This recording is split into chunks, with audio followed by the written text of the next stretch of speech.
is the ethical treatment of animals a part of regenerative farming? So in the way you do things at Belcampo, that's a huge part.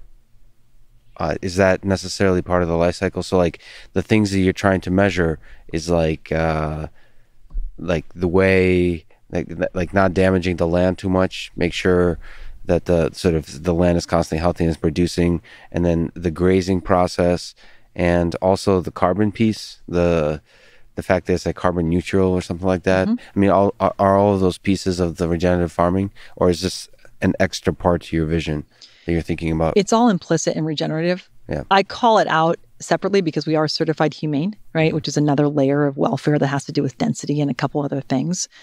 But regenerative, I mean, think about it. If you're a cow and you're in a regenerative operation where the whole life cycle of the pasture means that you only eat the top 6 inches of the grass, and then when there's whatever, a couple inches left, then that field is left dormant. That's a better experience, right? Yeah. So just think about it kind of functionally that way. Well, grazing period is a better experience, right? Yeah. And that's not what's done that's the grass-fed piece, right? That's the other piece with, certified organics, amazing. There's plenty of certifications that, grass-fed and finished is also great, but there are workarounds for those.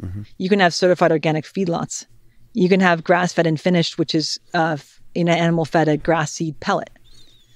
Those aren't things that we do here, right? And regenerative captures that. Because it's like anything, you're isolating these very specific certifications. It doesn't have a holistic approach. Regenerative, though, unfortunately, isn't certified yet. We've gotten USDA approval to use that word based on our carbon sequestration data, but it's not a regulated term.